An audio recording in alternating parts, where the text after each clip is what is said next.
Okay, it's 30 days, within 30 days of Pesach. The Gemara says within 30 days of the Yom Tov, you're supposed to learn the dinam of the Yom Tov. Shimon Gamliel says 2 weeks, but the halachas officially, the Chacham, the 30 days before Yom Tov, you're supposed to learn the halachas of Yom Tov. So we always start learning the dinam of Pesach, first with the dinam of getting the house ready, Kashering, Kalim, and then into Mechiras Chametz, Bedikas Chametz, and the Seder, and all those other things. Okay, so as we mentioned, just a general introduction to the whole concept of kashering utensils, why you have to kosher utensils, how do you kosher utensils, which utensils cannot be kashered. So basically, when you understand the concept of something, then the dinah makes sense, and then you understand them much better. Let's figure out about Pesach for a minute. During the year, okay, this is a clean, brand new pot. Okay, so now I take this pot and I cook chicken soup in this pot. And then after I'm done, I clean it out spotlessly. But we all know that this pot is a meat pot. It's a fleshig pot. The question, but there is no meat on it. I cleaned it out completely. Why is this a meat pot? So the answer is heat makes things absorb within the walls of the utensil. Heat makes things go in, and heat makes things go out. So if somebody takes a brand new pot and cooks meat in it, so now, even though it's spotlessly clean, the pot is meat because there's meat absorbed within the walls of the vessel. Now, if I take the same pot on the same day and cook milk in it, so what happens? So the heat makes go in and makes go out, right? It's berleya, it absorbs, and it's pelet, and it spits out. So what happens is, now the meat that's absorbed within the walls of the utensil are going to come out, and it's going to come out into the milk. So now you have in the milk, you're going to have a taste of meat, and you're going to have a taste of milk, which is obviously treif, right? Meat and milk together is treif. Not only that, the milk is going to go into the pot. So now in the absorption of the walls of the pot, you're going to have meat and milk, and therefore the pot is treif.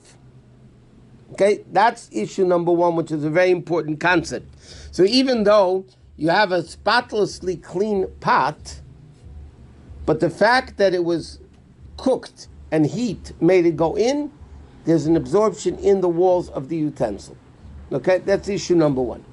Issue number two is a general introduction which needs to be understood, and this is the Chachamim established that after 24 hours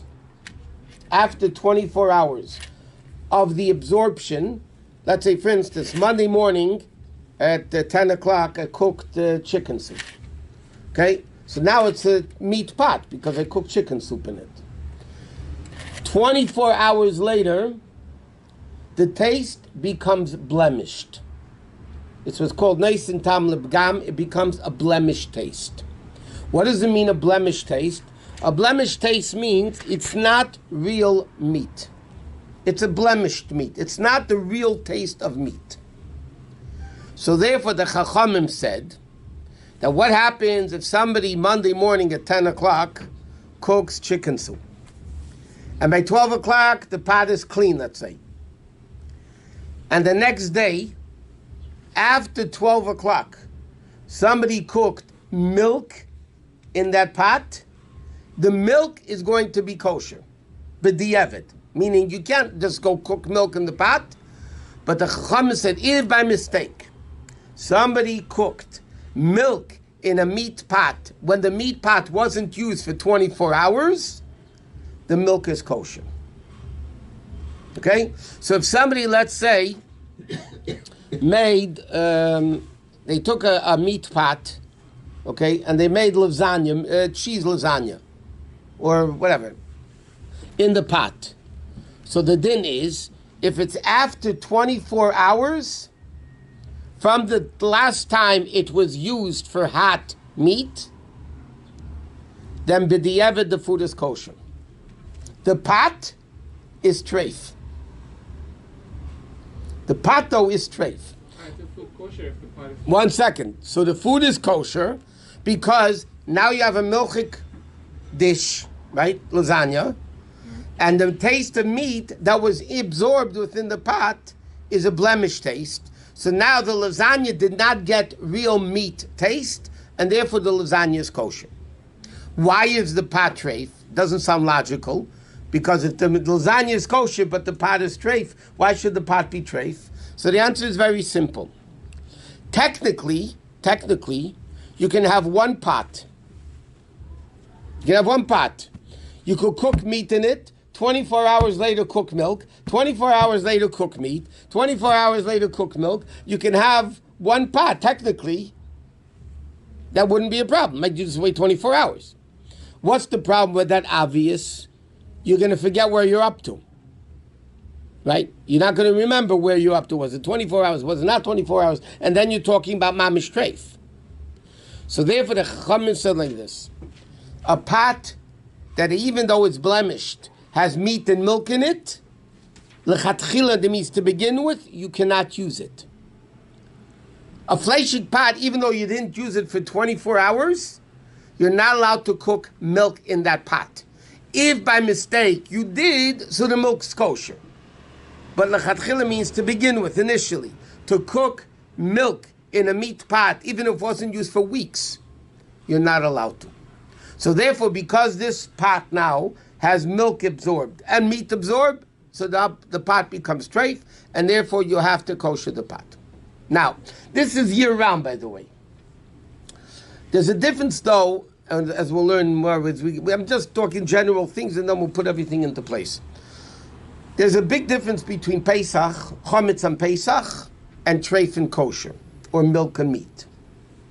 Milk and meat, we learned already, become nullified, what's called batel b'shishim. It becomes nullified 1 in 60. If 1 drop of milk falls into 70 times the amount of meat, b'diavad it's batel, it's nullified, and it's kosher. Treif and kosher also becomes nullified 1 in 60.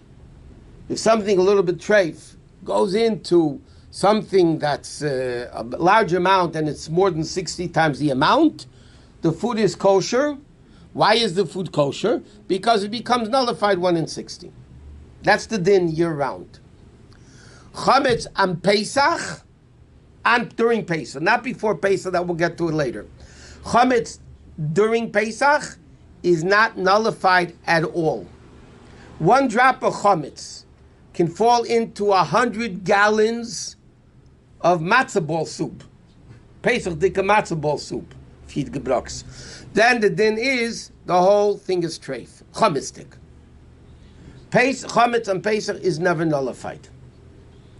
Therefore, the dinim of kashering for Pesach, even though it's very similar to year-round kashering of utensils, but Pesach is halachically stricter because during the year things become nullified 1 in 60. Chometz during Pesach never becomes nullified. Okay, so this is the general concept of why you need. Now, ideally, halacha says you shouldn't kasher utensils. That's what halacha says. I have a question. What? I have a pot. Today I cooked meat. 24 hours later, I put milk. Mm-hmm. 24 hours later, I put another milk. Milk or meat? Yes. Milk. Can I do it? 1 minute. No? No. Once you cook meat, and you cook even more than 24 hours later, you cook milk, the pot is treif. You can't use it for anything. Not for meat, not for milk. But you said that the milk is kosher. But the pot is treif. That's what we explained. The food is kosher because it's a blemish taste, but you can't use the... Because the pot's being not kosher is a blemish not kosher. But it doesn't unkosher the food? No. The blemish taste doesn't, after 24 hours that we said is a blemish taste, does not unkosher the food. So the concept of benefiting if it doesn't come in. Benefiting doesn't apply to it because benefit is only a substantial meat and milk, not absorbed meat and milk. Especially if it's a blemish taste. So you can cook kosher So what do you do food with a even pot, not kosher- Rabbi? No, I said lechatchili you can't. It's only after the fact. Throw it out. If by mistake, no, you're not allowed to throw it out. If the Torah says it's kosher, there's a very interesting shaila in halacha. If the Torah says meat and milk become nullified 1 in 60, yeah? So let's say you have 1 ounce of milk falls into 70 ounces of chicken soup. So it's nullified 1 in 60, yeah? Hello, got it? Yeah. Okay, the food's kosher. Is somebody allowed to come along and say, no, I don't want to eat it? I'm not going to eat it. Torah says I'm not going to eat it. No. It's wrong. So the Darkei Tshuva brings down, there's 2 opinions. One opinion says you're not allowed to not eat it because Torah says you could eat it, so you have to eat it. What are you, more frum than the Torah? The Torah says it's kosher. Why are you wasting food? And Darkei Tshuva brings down the other opinion that say if a person wants to be machmir, allowed to be machmir, it's not called bal tashchis. Like this, you're not allowed to throw out food. You can't waste food. Should you tell your guests if you're serving it to them? It's another issue. It's not for now. It's a whole other issue. If somebody is kosher b'diavad, do you have to tell your guest or not? Rabbi, when Moshiach comes, none of this applies, all this confusion. And now at least you want Mashiach to come, huh? It's a good reason. And even have bacon. Then Chazah is going to be kosher. Just for that, you should want Mashiach to come. No, not just for that. But I'm adding For other things. Okay. The other side benefits, fringe benefits. Okay, so what? You get when you wear tzitzis, fringe benefits. Yeah, fringe benefits. Okay, anyway, so by Pesach, because of the strictness and severity of Pesach, it says in Allah B'chlal, it's best not to kosher things for Pesach. It's best to have everything new, because then you don't have any questions of, the kosher, is it not kosher? Now, that's issue number 1. Issue number 2 in kashering is like this. There's certain types of utensils. The classic example is the Gemara calls kli cheres, earthenware vessels. Earthenware vessels, which includes china, ceramic, a lot of things that will go on as we get discussing this more and more. That absorb, but they never spit it out completely. In other words, we should have said this first. So what happens when you kosher your utensil? What happens when you kosher your utensil? You transform the world. No. What you do is, whatever's absorbed in the walls of the utensil comes out. Whatever's absorbed in the walls of the vessel comes out. So now what happens? Now you have like a brand new vessel. Why did the pot become milk or meat? Because it was absorbed within the walls of the utensil. Once you have it spit out, it's a brand new keli. So then the pot you kashered is not meat, it's not milk, it's like brand new halachically. What? So what about like an oven? You get a self- We'll get to ovens, that stuff anyway. Not now, later. I mean, as we go on. Now, certain utensils, the Chacham said, never spit it out completely. It spits out a little bit, but not completely. Like earthenware utensils, the Gemara said, and it never comes out completely. You can kasher it 10 times, not all of it comes out. And therefore, there's certain utensils that cannot be kashered. Why can they not be kashered? Because you can't get all the absorption out. You can't get rid of it. So therefore, the utensils are not able to be kashered. So a lot of utensils that people would like to use during Pesach cannot be kashered. It has to be something that it absorbs and it spits out. In fact, before Purim, we're about to get to these dim. It's an interesting thing. Why are your teeth not a problem in milchiks and fleishiks? We just mentioned this last time. You have teeth, yeah? You eat hot milchiks and you eat hot fleishiks. Why aren't your teeth treif?